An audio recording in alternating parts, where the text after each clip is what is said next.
happy 2025. I hope you had a fantastic celebration. If you are a parent, especially a single parent, this video is for you. As we embrace 2025, I just wanted to say well done. Well done to you. Congratulations for protecting, nurturing, providing, comforting, and guiding or even helping your child to become a responsible human being. Well done. As a parent, I know that you may be looking into 2025 with some optimism.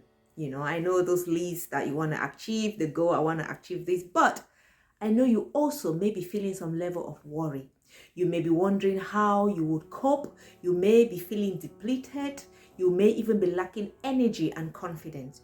You may even be having some sense of guilt and helplessness. And the list may go on. But hey, you and I, we know that 2024 wasn't an easy one. As a parent, I've got 3 kids, in fact, 2 adults and a teenager, and very difficult ages sometimes. And there were times that I know that you screamed. There were times that you feel empowered and even out of control. But you navigated these challenges with courage, with wisdom, and here you are. You're celebrating 2025, and so well done again. As parents, we often give ourselves, we don't give ourselves enough credit for the hard work and what we do. We tend to focus on the negative than the positive. But I wanted to remind you that you are human. And I know that your intentions for your children or our intentions for our children are always good intentions. And I also know that you are doing your best, your very, very best, to make sure that your child gets the needs, the emotional, psychological, physical, any needs that they need for their upbringing or as they grow. So I just want to say, pat yourself on the back. Pat yourself on the back and say, well done to you. So as you celebrate or as you embrace 2025, I just want to encourage you to have a well-being plan to help you focus on fostering or, having a balance, and then helping you to nurture your relationship and prioritizing your physical, emotional, and mental well-being. Because remember, as parents, you cannot give what you don't have. So here is my 8 top tips for 2024. And these tips, I'm going to be applying them as well in my life as a parent. So number 1 is self-care. Your self-care comes first. You need to do yourself a favor this 2025. Try your best to eat healthy, to exercise more. Okay, exercise does not mean going to the gym. It might just be taking a walk. It might just be quite active. It might just be taking some few activities at home. You need to practice mindfulness. Yeah? Get enough sleep and relax more and even reduce your level of stress. And mindfulness is just about focusing on the good things, not just on the bad. Yes, sometimes negative emotions are going to come in, but it is how we control. We hold those emotions hostage and say, nope, you are not taking control of me. Instead, I can control you. Okay, so point number 2 is you need to try to build your emotional resilience. And this means don't try to beat yourself all the time. Okay, you need to learn to accept your feelings, whether they are positive or negative feelings. You need to accept this feeling without judging yourself. And you also need to focus on the positive, like I mentioned before. Focus on the positive in your parenting journey. And you need to seek support and help, to navigate any challenges that you go through. Point number 3 is strengthening your family connection. And this is so important. I know sometimes as parents, we think that we can do it alone. Super mama, super daddy, we can just do no, but sometimes we need to pause. We need help, okay? And don't feel ashamed to ask for help. So you need to spend quality time with your children. You need to play with them, joke with them, laugh with them, and try to create a space of honest conversation and ready to listen to them as well, no matter how difficult that conversation may be, especially if your children are teenagers or like adults like mine. There's some conversation that you just have to listen, and even though difficult it is, you need to find a time to, to be able to make at least decisions or guide your children in the best way, in their best interest. Point number 4 is you need to try your best to manage your time effectively. Our time is our asset. Once it's gone, it's gone. So please don't waste your time. Don't waste it for anything or anyone. You need to try and schedule time for work, schedule time for parenting, and even schedule time for your self-care.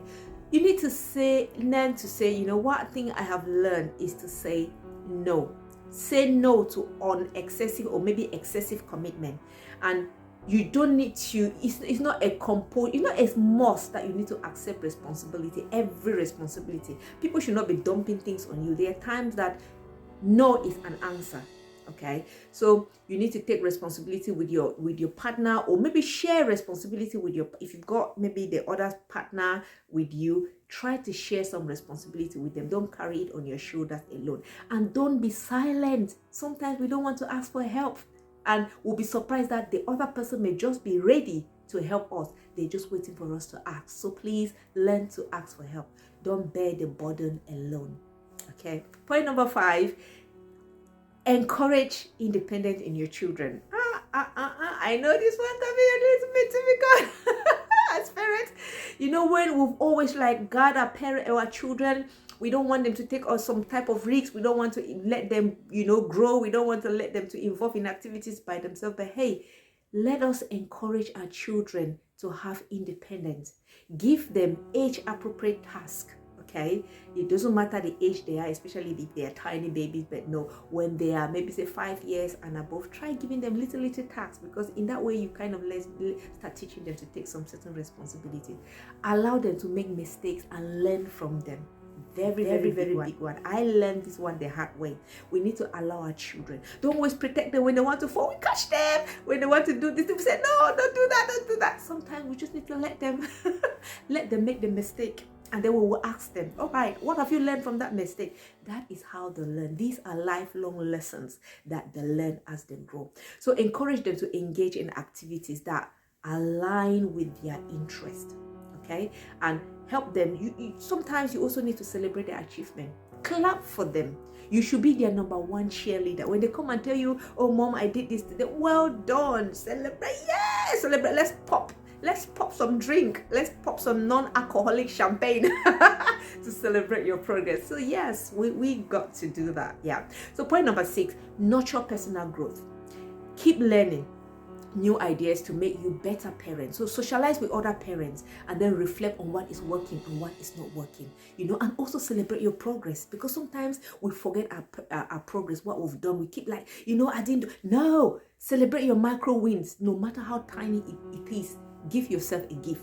Drink something, drink Baileys, lift your feet up, watch a nice Netflix movie, pat yourself on the back and say, well done.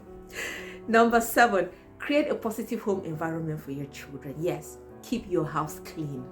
Keep your house clean. Encourage laughter, creativity, and also interactions. Set healthy boundaries for technology use for you and your kid. Oh, I know this is a big one. And also a challenge, especially when the children are teenagers. Sometimes they're like, oh, they say, oh no, mom, and oh, God help us. Yeah, so let's try to set boundaries, technology boundaries for our children. Don't just take them off the technology. They need it, but just make sure that at least they are browsing and safe. They are safe on the internet. Okay, make sure you keep an eye on them. And the last but not the least point is point number 8. Practice gratitude and mindfulness. Each day, share moments of thankfulness with your children. When they go to school and come back, each day ask them, what are the 3 things you're grateful today? What went well today and what went wrong today? What have you learned from the wrong thing? Because everything in life is a lesson, right? I try same things I tell my children. There's never a mistake. It's always a lesson. Be fully engaged in the moment with your children and focus on the connection over protection. In fact, focus on connections over protection. Over perfection. Yes, over perfection. Things do not have to be perfect. Okay, connection is more important. So celebrate parenthood. It's not a curse. It's a blessing. It's a blessing. And then reflect on the joy and purpose that parenting brings to your life, because it's a great thing. It's a great thing. People make it like a burden. Yeah, I know you've got challenges, but hey, it's a great thing. So I hope you learned something from this video. If you practice some of this point or even all of the point, trust me, by the time you get to the end of 2025, if you do it consistently, you'll see that your connection with your children will improve, and even your life will improve as well. So I wish you the very, very best. If you are new to our channel, please, this is just a channel to encourage, motivate parents, especially single parents. So if you are new to it, thank you so much for watching. I am Peggy Barre, and I hope to see you again. Thank you. Bye. I hope you learned something from this video today. If you did, please like, share, leave your comment, and also subscribe. When I post any video, you will be notified. Also, you can follow me on my social media handles. Just search for Peggy Barre, and I will see you shortly. Thank you. Take care. Bye.